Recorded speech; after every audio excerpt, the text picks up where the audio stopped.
All right, let us say hello to Josiah Harrell. He was scheduled to make a short notice UFC debut at UFC 290 against Jack Della Maddalena.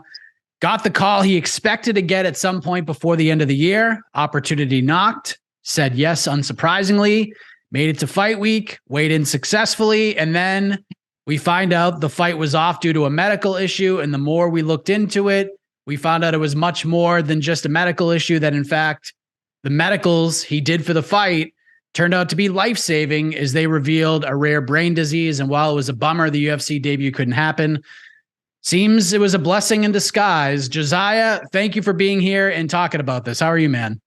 Good. How are you? Thank you for having me. Of course. First question, after everything I just went over in that intro, how are you doing, man? Like, how have you come to terms with everything that happened on fight week? Just how are you overall right now? I'm good. I'm still trying to put everything together. So a part of me is excited and grateful, because if I was living my whole life with limiters and restricted blood flow and only half my brain, it's like, what can I do with my full potential in a way? And then another me is like, I worked this hard to get here. I've risked everything to be here, and now I have to wait. You're telling me I have to wait. So a part of me is like ego involved, and a part of me is like just being grateful that I had the opportunity and I was willing, and the UFC knows that, and it's I got mixed feelings. Long story short. So let's kind of start at the beginning, because we had spoken not long after your LFA win, and of course, you talked about the big moment where you drove your opponent through the cage door. And you told me you were on the UFC's radar. You hope to be signed by December. And then, I don't know, maybe a week later, 2 weeks later, we find out Sean Brady is out of the fight with Jack at 290 and you are in. So how did it all happen? How did you find out? And how did you react to that phone call? I think it all happened just because of not only me putting it out in the universe, but me being able to work for it and work towards it. And I don't know if it was, I don't think the UFC would expect me to make the fight, but I think as soon as they knew that I was willing to go 170 and they needed a 170er, that they're like, okay, let's give this kid a call. Let's see if he got the balls, kind of. And I think I surprised them in a way where I'm like, yeah, I'll fight him. I think he is a great fighter, and I'll say that to the day I die. I just think he has holes that are one of my strengths. So I won't take anything away from Jack, and I won't take anything away from what he did the other day. Fucking good performance. He did what he had to do, and he came out winning. I just also know that. Thank you so much. I know that the UFC seen me, and I knew that so many different things had to happen for this moment. And looking back at it, I'm glad that that they called me. I'm glad that I got that opportunity, and I'm glad that besides just everything going on and me still healing, that I was willing to go that far for something I care deeply about, or I'm very passionate about.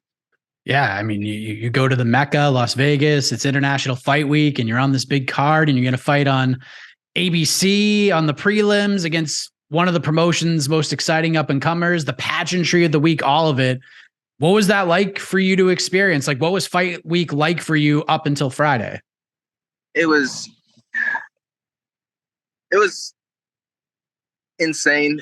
The amount of support that I got from fellow UFC fighters and just people in general. I mean, I have some haters there and some people that tell me I'm insane, but I mean, if you're down a path that you're very passionate about, are you really pushing yourself hard enough if no one's telling, or if everyone's agreeing with what you are willing to risk? So going through fight week, it was hectic. There was a lot going on. I had flew in Tuesday. Immediately we get into the room, we have to start doing paperwork. For USADA, we have to start doing paperwork for signing stuff for the UFC. Had to start getting our food stuff prepped. Had to get our itinerary for the week. Had to get our sweat stuff, and if we're using sauna suits or anything, had to get our bags and everything. And that was just the beginning of like once we landed. That was Tuesday. Wednesday we get in. We got our MRI immediately in the morning around 8 o'clock, 8 a.m. And then after that we have media day, which went smoothly. But still a lot of stuff, a lot of talking, a lot of shadow boxing, still with a lot of energy, but got through that. Immediately after that, we had blood work and just getting to a point to where we it's about 1 now. So I've been on my feet since 1, and then now we got to lose weight and still have to do that and deal with all that shit. Thursday comes along. We have our eye doctor, our eye exam, because we had to do all new paperwork just because something came up with Kentucky's paperwork and everything. So I was like, cool. So we did all that.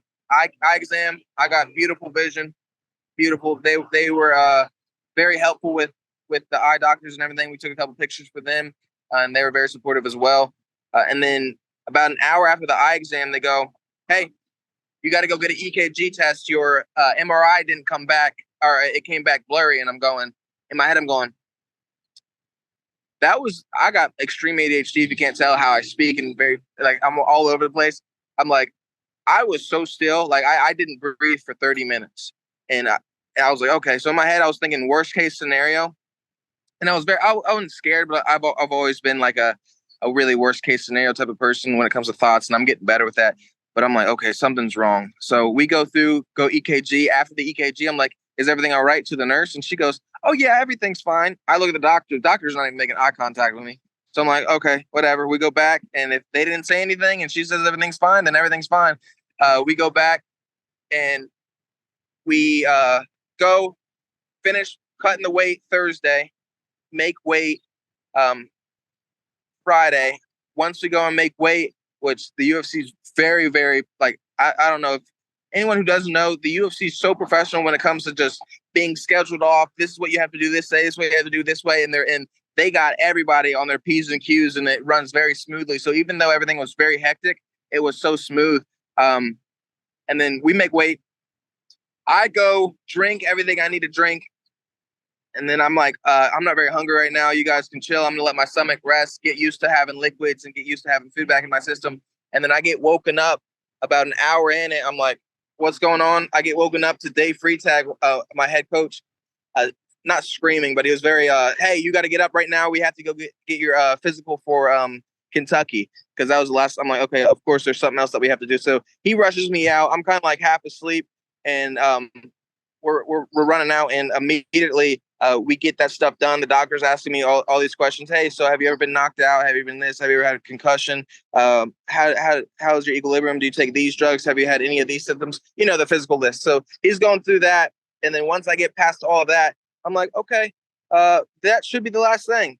And then we're heading back, and I'm like, I'm starving. So we hit up everybody. I'm like, hey, if you guys are still hungry, I'm ready to eat now. So we get into the dorm, or not the dorm, it's school. We get into the hotel, and immediately about 3 minutes later, my MMA coach, Tim, comes in, and he's like, yeah. So Tim comes in, and then Maurice, my manager, comes right behind him, and they're looking at me, and I'm like, so something's going on. So I'm just like, what's up? And then they're like, you want the good news or bad news? I'm like, I mean, I don't know if there's any good news that I would want. So I'm like, before you guys tell me anything, just let me know. Bye-bye. Just let me know what I need to know. So I go and I use the restroom. I come back and I'm like, okay, what's up? So they cut it to me. They're like, hey, you got moya. It's a brain disease that's limiting blood flow to a certain side of your brain, and you're going to need brain surgery. The fight is off. So I'm trying to understand what they're saying, and I'm like wrapping it around, and I'm going. That's when my ego got kicked in, and I'm like, are you for real? Like, in my head, I'm like, I worked all my weight off. I did all this, and I'm like, stop. Okay, so is it treatable? They said it's treatable, and then I asked them if I'm on the UFC roster still, and they say yes. So it was very hectic. It was very, like, a lot of ups and downs for me, but I got to a point where I was just very I just got grateful, and I'm like, okay, well, at least we found it now, type of deal. Were there like any signs of this, like any sort of effects, anything that you reflect back on now where this revelation, if you will, makes any sense? Yeah, I mean, it's probably why my teachers hated me. So I'm not saying hated me, but I was a very difficult student. One of the symptoms, so that's it. At first, I was like, I don't think I've ever had any of these symptoms. And then I started having like little flashbacks. So during these flashbacks, I'm like, is this it? So I have a flashback of me running a 40-yard dash for my very first football camp. And I run it, and then right at the end of it, I fall. And I'm like, in my head, I'm like, it's nothing going on. But one of the symptoms is off balance or not able to like move properly whenever you need to. Another condition is not being able to understand language. And for the longest time, my teachers are not my teachers, but I was diagnosed with dyslexia as a young kid, and I'm not sure if it was that or if it was moya not being able to fully understand or comprehend the language. But I might have a little bit of both. It might be a super special star. So who knows? There's definitely a lot of things that I would see and go, that makes a little bit of sense. That makes a little sense. So I'm starting to put puzzle pieces together. But I definitely have instances where I remember just difficult times or difficult things and brain fog, and I'm like, oh, okay, well, these are symptoms, and I had them. I just didn't realize that they were symptoms. Did you stick around for the event, or did you head home pretty much right after that? No, I watched the event, but I only watched them. I watched Robbie Lawler, and then I watched the main card. But a lot of it was just spending time with the friends and family that came down to watch me fight, and just enjoy them. And some of them still went to the fights because I'm like, hey, you guys bought the tickets, like go in and enjoy yourself. But I did not go to the T-Mobile Arena, but I did enjoy the fights, and I just enjoyed spending time with the people I care about most. You mentioned giving Jack credit for getting the win this past Saturday against a young, hungry whippersnapper, Basel Hafez, and it was a close fight. And what's crazy about all of this is, like, maybe 30 minutes before we found out what was going on with you, we were on our preview show and we were making like bold predictions. And I had gone on record that with the style that you have, you could have given Jack a very tough fight, like much closer than the odds indicated. So I guess watching him fight Basile on Saturday, was it a little frustrating seeing that fight and seeing how it all played out, considering you were about to fight this man a week and a half ago or 2 weeks, a week ago, before you got all this life-changing news? I'm sure a part of me was maybe jealous or envious, but a lot of it's just been grateful. I knew that Jack was a good fighter. I knew that it was going to be a tough fight and not an easy fight. I also knew he had holes, like I said earlier. Maybe a part of me felt sad, but realistically, I was just excited and happy to be alive, be able to perform, and then later on, obviously. But it was nice to be able to go. Yep, I knew he had a hole, and I knew that stylistically this was a good matchup for me. The only problems that really were anything was he was willing to take a hit to deliver, and he had absolute fucking power behind his boxing. So realistically, like, the matchup for us wasn't too bad. It would have been making sure we don't make too many mistakes in the first round where he's most dangerous, and then start to open up towards the second and the third, and just constantly threaten the takedown, constantly threaten jiu-jitsu. And I watched the fight, and I don't know if the guy that kept taking him down, I don't know if his jiu-jitsu is as good as mine. So I still think that we would have been able to not keep him down as long, but definitely threaten more and eventually get the finish compared to holding on. I scored the fight for Jack. Did you score for him too? It was close. Jack was working. That's all it comes down to. And you can't say a takedown is worth a certain amount of points, and you can't say control is. So it's who did the most damage, and I think Jack did it. Going back to everything that happened, your manager, the great Maurice Blanco, told me that you are going to have this operation. Have you scheduled that yet? Do you know when that's going to happen? No, I'm not too sure. I do know that it's going to be. It's hard to block a 5-week period or a 6-week period for any adult, let alone professional, like very high-end doctors that need to get this done. And I'm sure they're as busy as possible. But I know I need about 4 to 5 weeks of testing before we get any of this done. So the biggest thing is just making sure that we can fit in this block period, so we don't have to go fly there, fly back, fly there, fly back, fly there, fly back weekly. If we can get it all done as quick as possible, I know it would help them out, and it would help me out more than anything, instead of being able to fit me in whenever we can. So I think the doctors need to fit me into their schedule, and I'm okay with it. I know people are busy, and I'm not that important when it comes to getting shit done. So I know that it'll get done, and I know that it's not a priority, but definitely a thing that will happen within the next month or two. Maurice also told me that, with the follow-up to the results, the doctors are saying not only is there a great chance you will live a long and healthy life, and a normal life, you said that it's curable, but your career, there's a good chance the career could be saved. Is that what you remember being told as well? And how did you react to that? Because I'm sure with all the emotions that you were going through, finding out, I think probably fighting was probably on the lower of the priority, considering you just wanted to be you and be able to live on and be normal. But how did you react to knowing that your career could potentially be saved after all of this? No, even whenever they told me, they're like, "Hey, you're gonna need brain surgery." I still asked Maurice if I could fight. I'm like, "Can we still fight though?" He said, "No, they won't let you fight." And I go, "They won't let me fight, or they just don't want me to die." And we figured that they don't want me to die. But I mean, I've lived with this for so long, and at this point, it was a little bit shocking. But I'm going, football, any concussion, any wrong hit on the neck, anytime I went unconscious, done.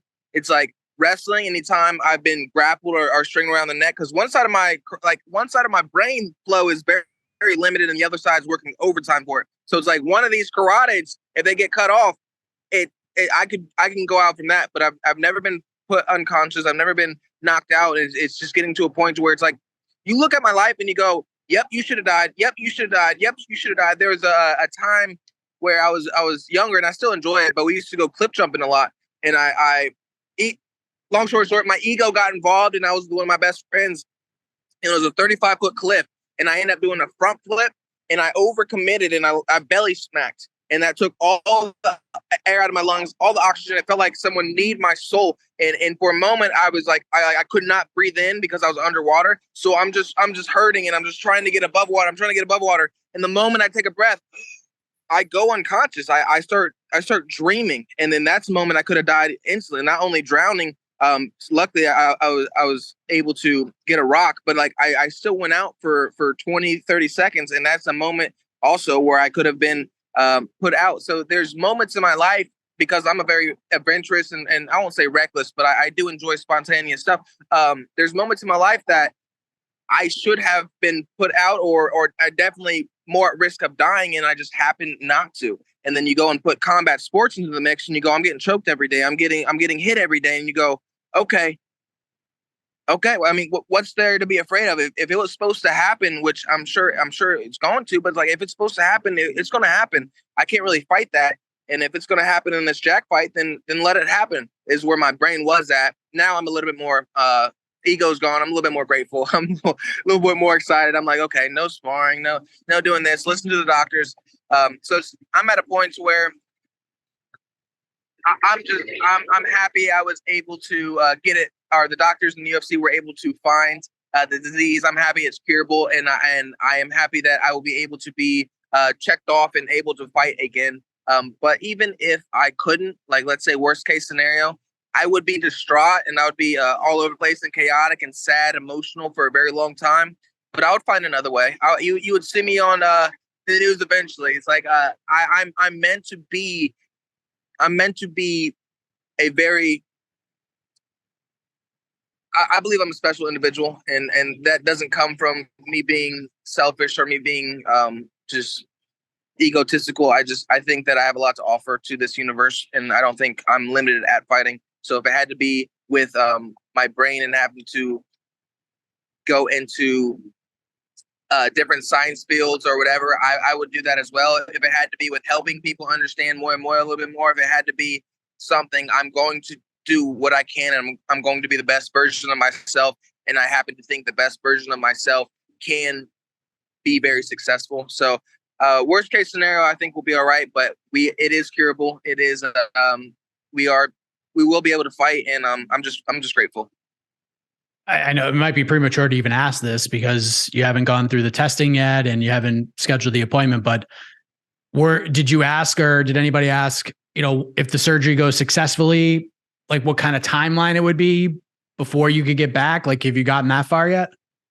Yeah, so I got to talk to Vince Murdoch the other day. So he's the last UFC or last fighter to have this condition as well, and he went through the UFC stuff and did that. And I talked to him, and he was not recommended, but he was training about a month in. and he got cleared within, I think, I want to say 6 months, 6 or 7 months. So it's like after the surgery and after all the testing, there's definitely it's going to be. I'm going to listen to the doctors tell, and they're going to be able to like, hey, don't go past this. I'm like, okay, what do you want my heart rate at? Because I'm going to work out. What's limited? Obviously, I'm not going to hit. Obviously, I'm going to this. But if I have to walk and just keep that, that's something I'm able to do. If I'm able to jog, I'm gonna be able to jog. If I'm able to lift, I'm gonna try to lift. But it's like what am I? Give me a hard line of what I can't do, and I'm gonna do everything else that I can do. So make it very specific. But recovery is gonna be on my top priority when it comes to eating the right foods, getting the right sleep, like not going out. It's like it's going to be my top priority, or it is my top priority, and it's just. It's relaxing to be able to talk to somebody like that and someone who's already been through it, and to hear that, yes, he was still able to push, and yes, he was still able to do this, and he was able to fight again. It's nice to be able to know that that's still a possibility, even though I could have worst case scenario. I like to keep my hopes up in that way. But no, I'm grateful for Vince as well, to be able to chat with somebody like that. It's helped me clear my mind. Compared to being all chaotic all the time. You mentioned that one of the first questions you had when you found out this news was, am I still on the roster? And you were told yes. It's been what, a week and a half later? Is that still the case from where you stand? It seems like it. USADA came yesterday, 2 days ago. So that's good. It seems like that's the case. That was an experience as well. But I mean, I don't know if you know any of my story, but at some moment in my story, I wanted to. I said, fuck it. I was going to go into the Army, and even they happened to decline me. So it was, I went through all of MEPS. I went through all of whatever I need to do for the physical training and all this. And the day I'm supposed to swear in, I got the, hey, no, dude, you can't do this yet. And it's weird because a lot of my life's been like that. A lot of my life's been, hey, you work this hard for something, you do this something, you're ready to go all in. And the moment you're ready to go all in, you get to a point where you're just cut off, and you're going to have to wait. So the younger version of me would have said, no, fuck you. I'm going to go and do whatever else because I know I could be successful. But I got to a point now to where I'm so used to this happening. And now I'm even, I won't say hungrier, but I'm definitely more passionate about fighting. I'm like, okay, I know I'm good enough. I know I can make it. Let's get as good as possible. So when we come back, we're a completely different animal type of deal. But my body and my brain's just been used to I guess, my life. So it's been there. I'm not sure where I spun off, but I know I like to go on tangents. So I'm trying to get back, but I have no clue what the question was. Oh, it's all good. If you were still on the roster, but I believe so. Why did you not get cleared by the Army, if you don't mind me asking? I have a scar on the back of my neck, and they just wanted to make sure I didn't have like a neck surgery or whatever. So I go through MEPS, and they make you jump on your knees and do all this. I won't say done with life, but I'm at a very low point where I'm like, at least I can be useful for the Army. I've never been like, I've definitely been down enough to start thinking the thoughts of ending it all and all that.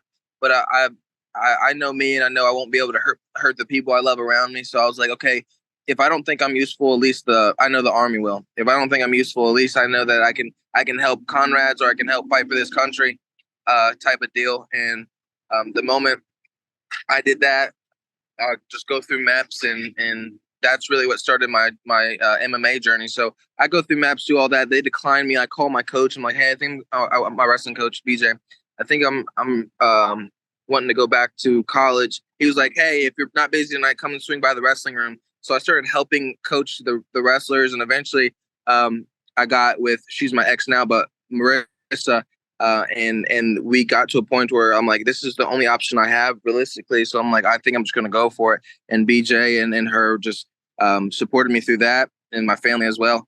So it just got to a point where my only option happened to be fighting. And then it was like, okay, it was fighting, or I made a deal with BJ. I told him if we lost as an AMI, that I would go back to college and I would wrestle. He really wants me to wrestle because I happen to be decent at it, and I never went for college. And we shook on it, and that was a deal we made. And here we are, four 4.5 years later, 5 years later, still undefeated, still trying to do my best and still trying to be the best person I can be. I know we're going on off the beaten path here, but yeah. What sort of led you to that dark place you were in, if you don't mind me asking, where you felt like the Army was like the last option before you discovered really MMA and talking to your coach, but you said you were really down in the dumps and you had kind of dark thoughts. Like, what got you there? I mean, I've always been hard-headed for my life, but when it comes to what got me there, it was really just the progression of working so hard to want a football career and really just giving it your all there and knowing you're good enough and seeing people that you're if you're not as good, you're better than, get on a team and know that you're capable of getting on the team, and then getting that point where you're like, cool, I'm a week away, and having everything stripped away from you, and getting to a point where now you can't even go in. I was at Cincinnati, not even being able to go into college classes, not being able to eat. It's like I looking back at it, I'm like, I should have had a job while I was at school. But I mean, I was a child, 18, 17. You're like, oh, I just want to do this, this, and this. So it's just getting to a point to where you work so hard for something, and it's not because of lack of grades. It's not because of this. It's not because of that. It's because of an outside force that you can't control. And no matter how hard you try, you it's not something that you're able to do. So I go, what's the point? And then you'll get those thoughts, and those thoughts lead to even darker places. But thankfully, I got to meet wonderful people in my life that has helped me get out of those mindset. Like I said, growing up, I haven't had the easiest childhood when it comes to just being able to be me, and then with teachers, dyslexia, being made fun of for not being able to read or do as much as I would want when it comes to being intellectual. So it's just, you get to the point where the only thing that you're living for is sports. It's like people tell you you're dumb. People laugh at you for this. It's like you get home and all you're really there for is chores and to go and play outside. It's like, okay. So it's just, I got used to being used and used to being the second thought to where I'm like, yes, this is something I can take all the way, and it's my choice. This is something I can do, and it's my choice. And the moment you get there and you worked hard and you're good enough, it's like they rip it all away. And in this case, who knows how long it would have took me. I still remember the number. It was about $3,000 I needed over the Cincinnati to even be able to use my card and get out, or to be able to walk on. But by the time I made $3,000, I would have had to wait another year to pretty much what we're doing now. Still waiting a year to do what I want, but I would have had to wait a year to be able to play football again. So it's still something I'm good at. Still something I know I'm at that level. It's just now I've been through it, and instead of going down this rabbit hole of feeling sorry for myself and playing victim, I got to a point to where I'm just grateful, and that works for me. It may not work for everybody else, but I got to be able to just stop thinking of myself and stop internalizing so much that I got to rely on the people around me and have them help me compared to me trying to do everything by myself. Yeah, I mean, you've obviously been through the ringer here, and you're handling this all very well. May I ask, do you know if the UFC is going to assist in your recovery in the operation, to your knowledge? To my knowledge, I want to say so, but I do not think so. And like I said, I've been in my life for a long time. I'm not going to get my hopes up. I will be forever grateful, and I will be glad to put on a show when we get back. As soon as I'm ready, it's like we're going to be in fighting shape, and we're still going to be doing what we need to be doing. But I can't say for sure just because I don't know that information. But I do know that if we're under contract, then we do have the insurance, and if we do have the insurance, I know that would help. So in my head, common sense wise, yes. I believe that I may have brought it up to my management company whenever we got it, and it was sounding like a yes, but I do not want to get my hopes up in that way. So if they do help me out, then like I said, thank you. And another reason why to be grateful for them, and another reason why to want to put on a show and strive and show that there's a reason or a good reason why they put so much help in my recovery. I'm ready to shock the world now. I was ready to shock the world then, and I'm gonna be excited to be able to put on a show when I get back. Couple more things, and thank you so much for talking about this. You talk about being grateful. You've said that word maybe a dozen times throughout this conversation. Would you say that's been the biggest thing you've taken away from all of this, is the ability to not take things for granted or in being grateful, or is there something else that really stands out to you? You're gonna make me emotional. During just not my life in general, but it's always gotten to a point to where things would get hard and I would get over the hard things, and then something would get out of my control. And I don't know if it was God, I don't know if it was the devil. I always, like, growing up, it was always like, okay, something's after me. I'm just this or that. And I got to a point now where it's, for me, being grateful hits so hard compared to feeling sorry for myself and letting those thoughts get by. It's like, obviously I've been very lucky in my life, and obviously it's been I won't say hard, but it's been my life, so it's been perfect. But it's not the easiest thing to do, and nobody's life is easy by any means. But for me, the emotion I understand the most, or that hits me the hardest, is just being grateful. And as a man, you don't get to express enough emotions, and as you grow up, you get to experience more emotions. But so far, I don't get angry. Sad, no. It's always been just being so grateful and I won't say happy, but excited that I'm able to still live and still put on a show, even though there's so many times in my life that I may have not had that same mindset. So it's being grateful, and then comparing that to where I've been in my life, and just being like, yes, we are going up, and we are getting to a point where we we deserve to live, and we deserve to do this. So it's just becoming it's just getting to a point now to where it's comparing my mindset to where I was, and so sad and so victimized compared to now, to where I'm happy to be able to see the difference and see the growth, because you don't get to experience that hindsight when you're so down. So it's just me being happy to be able to do that, and to have the experience that I do have, to help other people that aren't able to see that there is a light.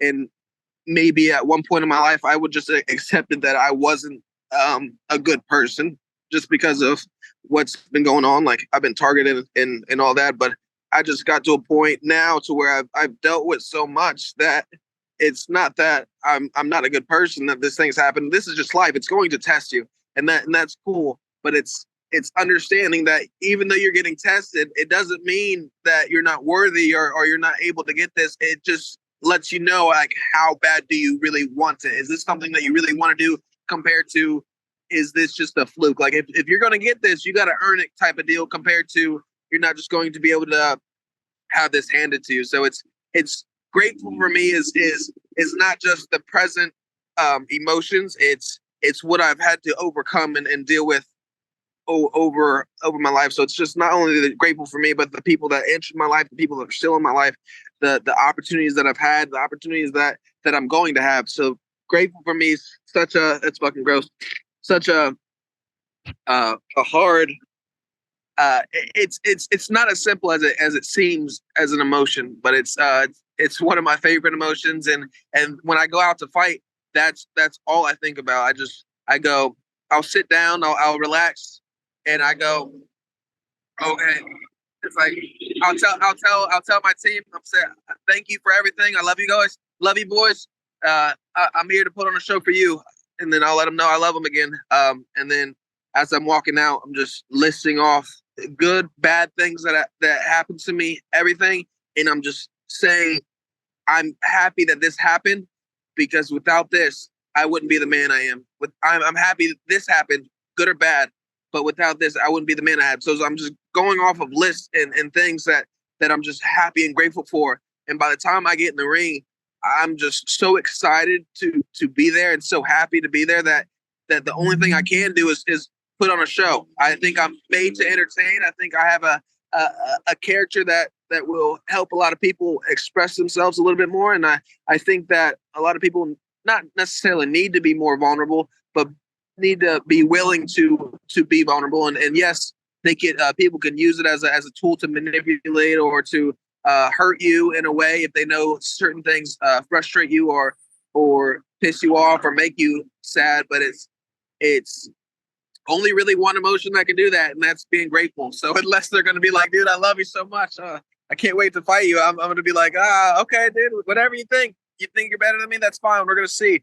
But you don't have the back that I do. I have so many people that support me, and it continues to grow every day. It's like I'm not doing this for myself, and I said that from the start of this. It's like I didn't really decide fighting picked me. So this is a sport that happens to love me, and I'm getting to a point now to where I can share those feelings in return. Yeah, and I think a lot of people could take something away from that, and I think I think a lot of the quick triggered fans of the sport learned something from this whole thing. Maybe we wait to see why a fighter is scratched from a fight before making assumptions and talking a bunch of trash. But yeah, Josiah, man, thank you very much for coming on. Obviously, I wish you the very best with the testing and the operation, the recovery, with everything, man. I mean, obviously you're a super talented fighter. I think you said it best. You were brought into this world to entertain and put on shows, and hopefully you get through this and we can see you in that octagon in the future doing exactly that and showing the world what you do best. So thank you so much for the time, man. And all the best to you. Thank you, sir. I appreciate it.